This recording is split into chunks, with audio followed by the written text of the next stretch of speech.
Often we are told that minority governments are bad, and the reason most often given for this is that minority governments can't pass any laws. There are two problems with this reasoning. The first is that there is no significant difference historically between the number of laws that are passed by majority governments compared to minority governments.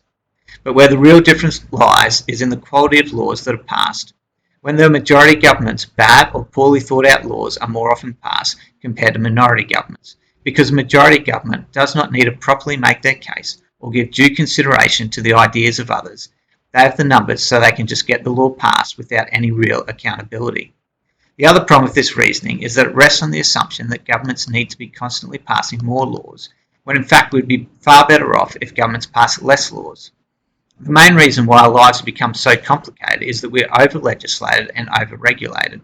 This means that the government should spend more time overturning or dismissing existing laws and regulations than they do passing new ones. The parliamentary system that exists in Australia and its various states and territories works best with a minority government in place. The way Parliament is supposed to work is that the people from each of the various electorates vote for the person they think will best represent them.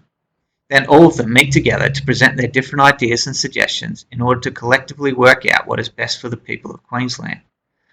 Although the various members agree to appoint one person as Premier and others to various positions, neither the Premier or any other ministers are supposed to have any greater say over the laws that are made than any other Member of Parliament. In a majority government, that is not how it works. In a majority government, the Cabinet makes all the decisions, which are heavily influenced by the party executive, who are more concerned about the wishes of their largest donors than they are the people of Queensland. And the other parliamentarians who have been elected by their people to represent them are given very little say over the laws that are made, undermining the entire democratic process. In a minority government, it is more likely that all members of Parliament will be able to introduce laws rather than just the government that is in power. In a minority government, when someone wants to introduce a new law or make changes to an existing law, they are forced to make a strong case for that law because they can't just force it through by getting everyone in their pay to vote for it.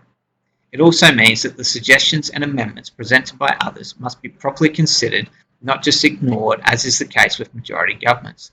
Therefore, in a minority government, bad laws are far less likely to be passed. The two major parties will continue to tell you that minority governments are bad for two reasons. Firstly, they are bad for the government that is in power and does not want to be forced to do their due diligence or be held accountable by others. And secondly, because if the voters believe that minority governments are bad, they'll continue to vote for the two major parties and not give their votes to minor parties and independents. So minority governments may be bad for the two major parties, but they are good for the people of Queensland. And it is only when we have a minority government that our government actually operates the way it was originally designed to do so. Authorised by Daniel Gill, 23 William Street, Roma.